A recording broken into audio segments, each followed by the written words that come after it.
salaamaaleykum mbokk internet yi maa ngi leen di nuyu di leen jaajëfal bu baax a baax am mbégte ak contentement toog fi ak waa Jeune Mage ASBEF yu élaboré ci benn thème bu am importance balaa ñoo dugg ci thème bi nag dinaa bàyyi sama invité yi ak sama pël bu rafet bi da war présenté wu ñu door a dugg ci thème bi. asalaamaaleykum sama gars yi maa ngi nuyu ku ci nekk turam ak santam je me nomme Marème Wane Jeune Mage ASBEF Kolda. Asalaamaaleykum tur bi Aliou Badara Diallo la membre du mouvement d'action des jeunes ASBEF Kolda. Bonjour mes chers invités, bonjour aux internautes de je m'appelle Diana, étudiante en santé communautaire. Je profite de cette occasion pour remercier les personnes qui m'ont permis d'être là sur ce plateau, Madame la directrice de l'ASBEF, la présidente de l'antenne de Kolda et également Bio, je vous remercie. Salaamaaleykum maa ngi nuyu sama gars yi yëpp maa ngi tudd Ramatoulaye Coulibaly nekk Jeune Mage merci. kon bu ko defee comme ni ma leen ko waxee rek ci wàllum kii dañuy ñëw dugg ci thème bi war a waxtaanee ci thème bi nga xamante wàllum puberté la kon bu ma waxee puberté yaakaar naa ñun ñëpp ñu fi toog xam nañ luy puberté waaw léegi nag définition puberté laa bëggoon ngir d'abord ngeen jox ma ko ba pare ñu door a dugg ci leneen. Ok, la puberté, c'est la période d'acquisition de la maturité sexuelle et aux capacités de reproduction aussi. C'est un point défini ainsi. Ramatoulaye yow lan moo ci sa xalaat bu ñu la waxee lan mooy puberté. Merci Aïcha puberté doon na lenn li nga xamante ne du lenn lu dul mooy xale bu jigéen bi wala xale bu góor bi changement bi nga xamante ne moom lay am ci période bi. boo xamante ne day commencé gis ay règles. ku góor ki tamit di gis yenn changement yi nga xamante ne day feeñ ci moom loolu. Marème Wane yow loo wax nag. comme sama mbokk naataango ni ñu ko waxee puberté mu ngi nekk ci période boo xam ne xale bu jigéen bi walla xale bu góor bi mu ngi commencé gis kii. xale bu jigéen bi laa mën a wax ne mu ngi commencé gis mbaaxam. monsieur Diallo. merci beaucoup Aïcha voilà comme ñoom nuñ ko waxee rek puberté juste période la boo xam ne muy xale bu góor bi ak xale bu jigéen bi seen yaram ak seen psychologie day commencer di am ay changements donc bu dee bu xale bu góor bi période 12 ans 13 ans jëm ba 14 ans la bu dee xale bu jigéen bi la aussi moom moo xaw a gën a varié parce que ñenn ñi nee nañ 8 ans la ñenn ñi ne 9 ans donc 10 ans 11 ans ba 12 ans 13 ans 14 ans et même nee nañ 16 ans am na ñoo xam ne dañuy toll ci phase u puberté. mën nga maa wax na que quels sont les changements remarqués ci xale bi yan changements la ñu remarqué ci xale bi bu ci tollee. Par exemple, c'est la jeune fille. Dañuy remarqué voilà mu ngi commencé di wéenam mu commencé di génn. En plus mu commencé di jël ay poids. En plus tamit comportement bi day changé wu. Sa manière de s'habiller aussi ça change parce que en ce moment là dafa am lu nekk di manifester ci organisme tout simplement muy wax l'âge de la puberté. L'âge de la puberté parce que l'âge c'est l'âge de la folie on peut le dire parce que instant boobu noonu da ngay yaakaar ne loo yokk rek duñ ko jot même asamaan sax mu nga kaa laal. sa yaay sax bu la waxee nga yuuxu ko. dëgg la Ramatoulaye loo ci mën a indi ak sa xalaat. merci Aïcha comme Diena nu ko waxee rek période boobu lu bëri mooy feeñ ci nit ki. si ku jigéen ki comme si ku góor ki ku jigéen ki dafay yaakaar ne moom elle est seule maître du monde. lépp li nga xamante ne moom la soxla da ngay am or que nag du loolu. moo tax nag changement yi dafa bëri parce que day am. moom daal moom yan genre changement physique lay gën a kii daal mooy gën a fës ci xale bu jigéen bi. bon changement bi nga xamante ne mooy gën a fës ci moom. ay weenam dafay yokku. aussi ay hanches day yokku. mu yaakaar ne nag c'est loolu mooy kii wala buy dox. di jéem a xool derrière. ndax taat yaa ngi ñëw. wala ndax am na ku koy xool si ginnaaw. am na ku ko xool. c'est ça quoi. am si aussi si côté voilà partie intime muy awra day commencé di génnee karaw. waaw loolu yëpp si changement tout comme si épaule bi tamit. voilà comme les kii bouton yi day commencé génn si kanam bi. tout ça yëpp si changement. Madame loo ñu mën a wax ci changement physique bi tamit yow. merci Aïssa comme gars yi ni ñu ko waxee rek. forme bi day kii day développé ensuite di génn ween yi tout ça ay karaw muy kii léegi mu fonne ku maanaam ku mu mën a wax du mën a wax ak kenn du mën a dégg du mën a kii waajuram yi pour moom daal moom instant bi moom mooy bomb luñ ko wax du dégg waaw monsieur Diallo yow changement émotionnel yi nga xamante ne ci jigéen bi ak ci góor bi yëpp yan changement émotionnel la ñuy am ñoom mooy xale bu góor bi di xale bu jigéen bi. Voilà bon balaa may dem juste si changement émotionnel yi. damay juste rabattre si changement physique pour góor yi parce que sànq ba tey jigéen yi ñu ngi wax. waaw dëgg la loolu dëgg la ñu ngi wax changement physique yi si jigéen. donc bon su dee si góor. waaw bu dee si góor yi c'est un peu différent. Ablaye Ndiaye bi day commencé di dëgër. su boobaa. ci nan par naka. waaw bon day commencé nag di taxaw dëgër ne ñot. yooyu des fois. boole ci ay jën. dëgër moom mooy dëgër wala. maanaam dëgër ci naka. dëgër ci naka. waaw bon dëgër su ma nee dëgër c'est-à-dire que bon. sidit yi day taxaw voilà day taxaw su boobaa bon tubaab lu muy woowee day toog ba guddi mu am pollution nocturne maanaam day tooyal tubéyam. voilà loolu xanaa da doon kii référendum moo tax loolu noonu di am est-ce que gént bi. waaw d'habitude nee nañ gént bi la. gént bi waaw. boobaa voix bi aussi day changer poils yi di apparaître barbe bi ñëw yooyu noonu. di def ay criss-cross tamit. voilà changement yi voilà ak doole bi tamit. voilà c'est ça donc pour changement émotionnel yi aussi liñ si mën a ràññee mooy day commencer dëgër bopp. waaw suñ ko commencé wax muy bañ. yooyu ne waaw moom ponkal la commencé di jaay ne voilà moom ponkal la kenn du ko wax dara. waaw moom il est capable de faire tout seul lu mu bëgg a def kenn waru ko diriger su boobaa nag mu ne waaw chef la nag. am na doole. dinañ am tamit chaque fois dinañ tàmm di am ay mauvaise fréquentation yooyu yëpp yaakaar naa da ciy am da ngay gis mu xamante ne day ànd ki nga xamante ne warul ànd ak moom lu ko waral loolu lan moo koy waral. waaw comme sànq rek bi ma ko waxee noonu. comme c'est la jeune fille comme par exemple l'âge de la puberté enfin on dit que c'est l'âge de la folie.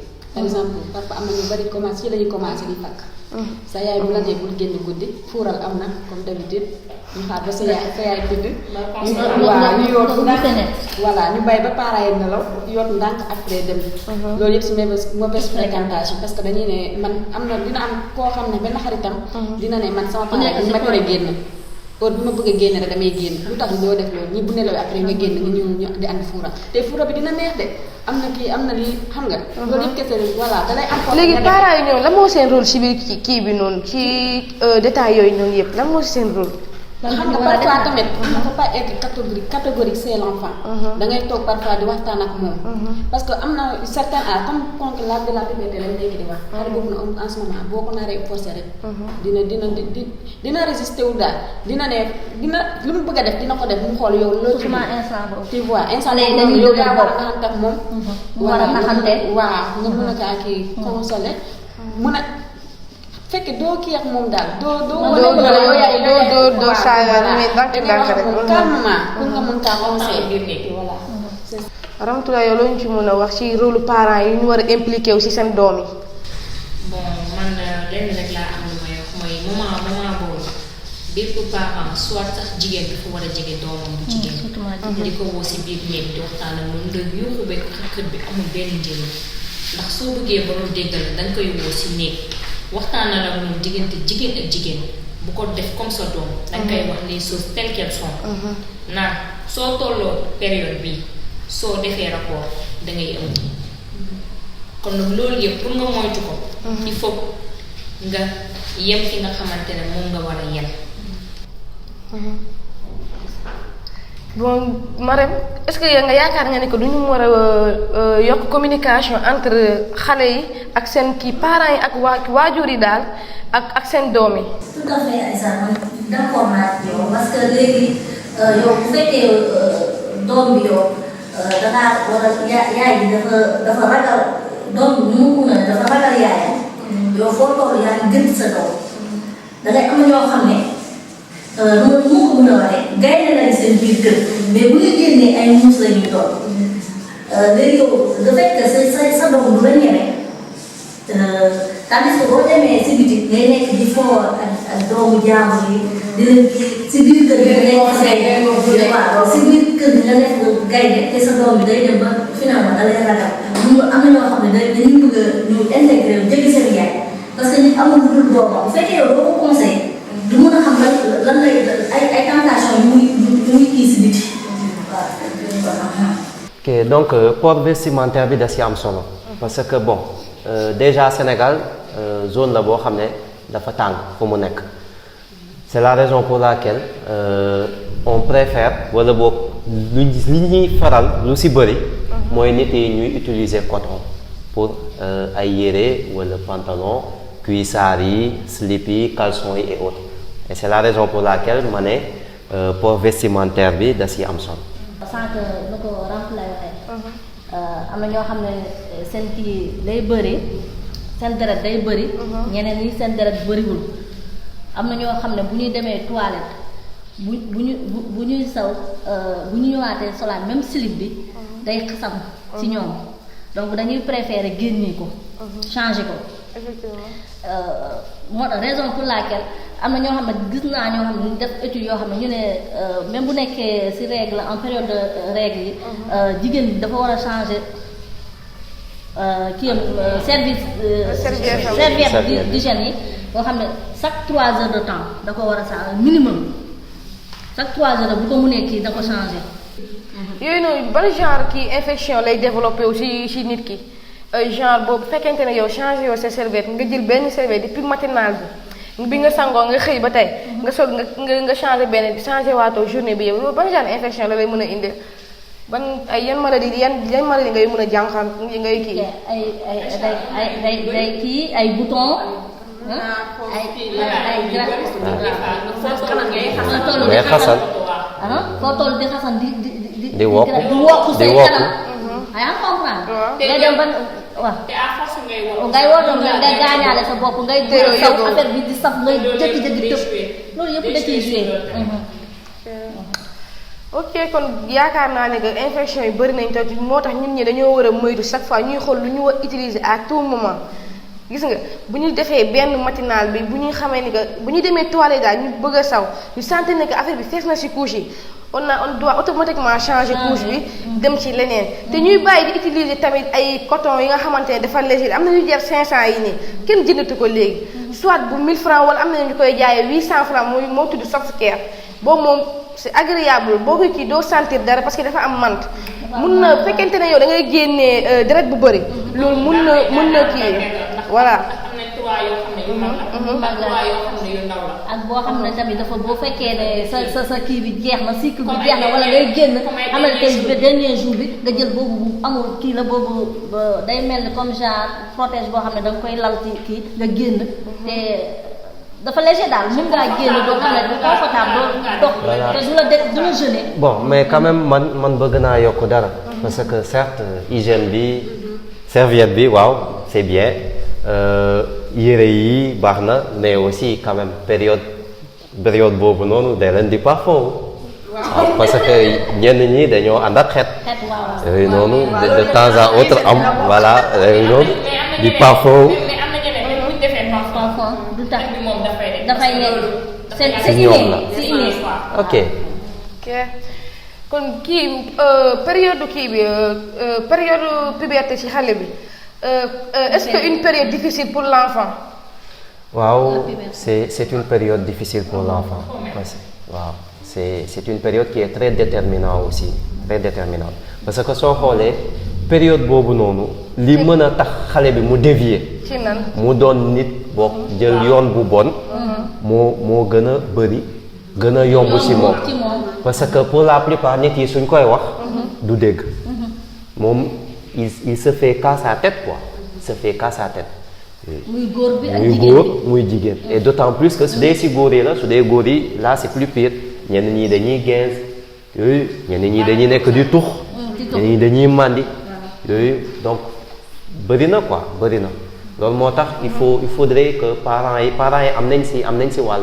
il faudrait que mu am un suivi ñuy toog di waxtaan ak xale yi surtout yooyu. am na ci solo chaque fois parents ñoom daal dañoo war a impliqué chaque fois ñuy toog di waxtaan ak xale yi loolu am na ci solo daal man loolu laa gis am na ci solo lool waaw. Mauvaise fréquentation yi tamit. bëri na ci xale yi. effectivement loolu aussi lu si bëri muy góor gi muy si jigéen gi. parce que xale bu góor bi tamit mun naa dem fekk moom jikko melul noonu di ànd ak bi yeneen xaritam. musul tux mais vu que ne gis na Samba tux rek moom tamit force foog mu tux parce que mu ngi ci âge de puberté am il est inconscient daal muy loolu. bu mën a xam ne ràññee lu baax ak lu bon. faw am na ñoo xam ne lu leen ci gën a yokk dañuy ne xaaral diw dugg na ci xaaral mu jéem a essayer nan lay saf. si kii xale jigéen ñi tamit gis nañ mauvaise fréquentation yi ñuy kii yi ñëw si ñoom daal. xam nga ñuy ànd ay àndandoor yu bon yooyu noonu loolu lan moo koy war. comme li ma la ko waxee sànq rek influence bi parce que comme ni kii ni ko waxee sànq c'est une période très déterminante kon yow boo amul ku lay canaliser moment boobu noonu. da ngay dévier kii normes yu bëri parce que da ngay ne ma lii nga ëpp daf ci toll forcément loolu dama ko war a def. léegi moment boobu noonu bu fekkente ne da nga am ak compagnon wala àndandoo ki nga xamante ne.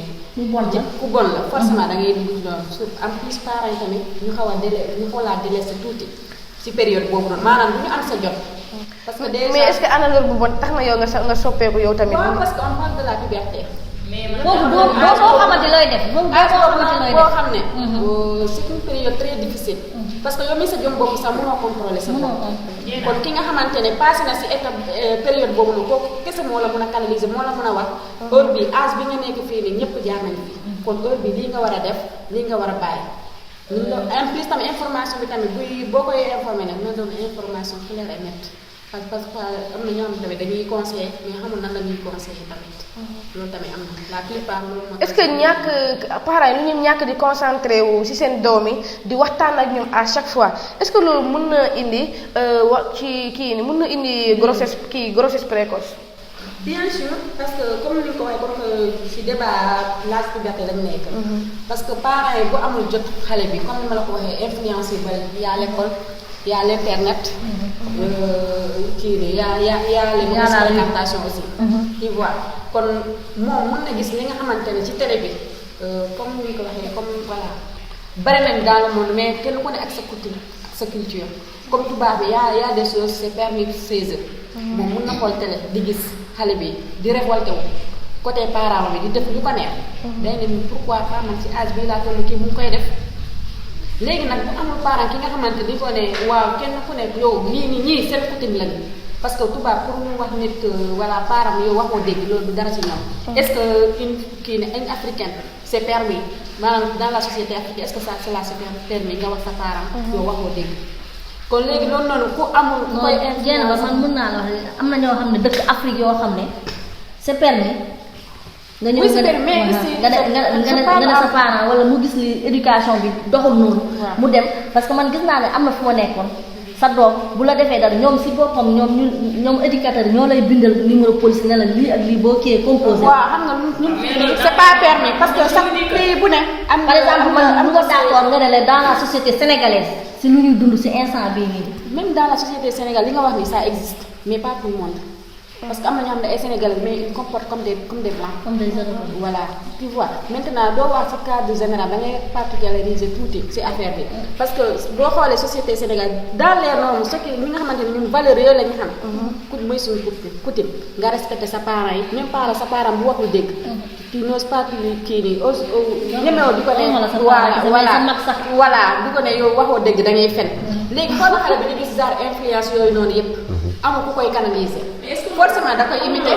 tax na réew bi lu bëri di am parce que tey jii yow boo gisee sa waajur di wax wala di def li nga xamante ne du loolu yow même bu fekkee mënoo ko koo wax ku dëgg si kanam nit ñi boo toogee di wéetal moom ana ko kat yaay nii ak nii la demee wala li ma gis du loolu moo tax âge ci âge bi dafa toll âge bi nga xamante ne sa papa lu mu lay wax wala sa yaay lu mu lay wax boo demee école du loolu lañ lay wax yow boo doonee jigéen wala góor bi nga xamante ne tu es curieux et conscient de ce qui est mën ngaa sax jéem gëstu ku xam ni xew am nañ ci ñëw bëri ñi nga xamante ne seeni waajur conseillé wu leen kii la ne mais teewuñu bonuñu baax nañu comme ni nga ko waxee rek ndax boo xoolee recherche la suivi questionnement la ak réponse boo gëstoo rek di nga xam di laajte. waxtaan nañ point bi nga xamante ni am na solo lool képp ku xamutoon nu ñuy defee affaire yi yaakaar na war na see jëlaale jàngaale ci lii à propos suñu idée yu ñu mënta joxe même bu dee fekkente ne bëriwuñu sax mais joxe nañ ci quelque. léegi yéen lu ma leen di laaj ak lu ñu jot a développé fii nii yëpp yan conseil la ñu war a jox xale yi parents yan conseil la war a jox xale yi. voilà comme concernant moi man li ma mën a wax te parents yi nañu bàyyi xel si seen doom yi surtout si évolution âge parce que âge da nga ko war a xale da nga ko war a suivre bu tollee ba beneen instant benn yenn période d'âge da nga ko war a xool nga woo ko nga toog a moom waxtaan di ko seet voilà di ko toog mais doo xaar ba dernier moment nga ne da ngay waxtaan ak moom en tout temps réunion dafa war a am entre parents voilà ngay préparé xale yi surtout pourquoi pas parfois di dimanche parents yi di toog ak seen doom yi di def un tout petit réunion entre famille même bu fekkente ne voilà yeneen am na yeneen point sa yaay mënu koo wax xale bu góor mais mun nañ séparer ñu ne xale papa ji yow mun ngaa éduquer xale yu góor yi man les filles je peux faire mun naa leen éduquer ñu diviser leen ñu toog ñu ngeen waxtaan ak diw di tollu nga si âge bii nii âge bi mooy daal de la puberté âge bi ngay commencé di gis sa règle yi kon loolu yépp am na ay conséquences causes yi tamit ñuy foofu noonu tamit te kon boo eggee conséquences causes yi mooy lan âge de puberté bi lu bëri day war a def day changer si yow surtout foofu noonu foofu la war a gën a bàyyi xel âge de puberté lu bëri day changer si yow conséquences yi mooy boo di commencé di gis sa règle yi grossesse précoce mën na la fi fekk parce que boo paree sa règle yi boo gisante ak góor rek parce que day fekk yaa ngi ci période d'ovulation te boo gisee ak góor rek da ngay nekk da ngay nekk en temps bon lii nii boo tollee âge bi nag lii nga war a moytu lii waroo koo def ak côté hygiène di ko woon tamit nan la ñuy pratiquer affaire yi looy defee sa kii chaque instant chaque heure da nga ko war a changer surtout parce que loolu tamit bokk na si hygiène bi tamit.